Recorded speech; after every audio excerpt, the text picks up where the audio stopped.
Sandro Medici, direttore del Manifesto.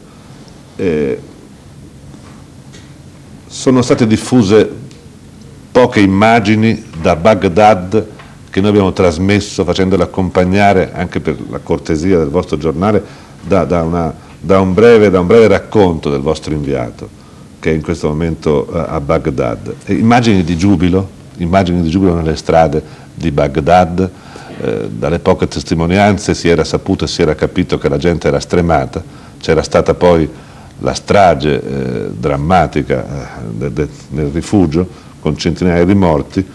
Quindi tu ritieni che in qualche misura all'origine di questo oltre non possiamo andare, perché non sappiamo in queste ore che cosa stia accadendo all'interno, dicevo prima, del palazzo di Baghdad, ma ritieni che in qualche modo lo stato d'animo della popolazione irachena sia un fattore di cui la dirigenza stia tenendo conto o no?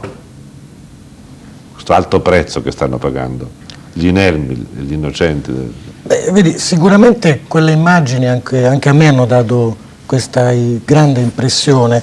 Erano immagini di giubilo, di contentezza, ma perfino di sollievo. Ci sono immagini analoghe che vengono attraverso delle telefoto da Tel Aviv, da Israele, dove si vedono dei ragazzi che sentono alla radio questo messaggio di Radio Baghdad e anche loro ridono.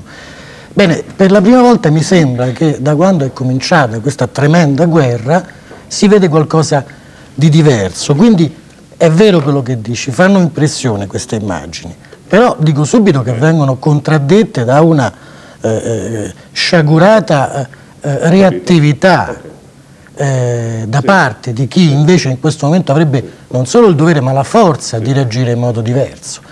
Tu prima parlavi di una grande novità, anche Mieli spiegava che è una giornata importante, comincia una trattativa, forse, è vero, ma non lo è secondo me per la reazione che c'è stata da parte del campo occidentale.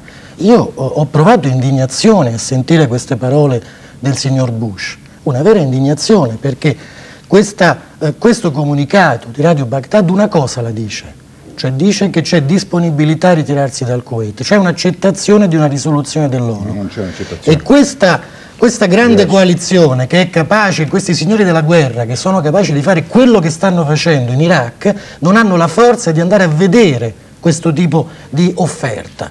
Questa è la situazione. E non mi sembra una buona giornata questo. Se il tipo non mi sembra che Bush ce l'abbia questa disponibilità a discutere, caro Karimberti.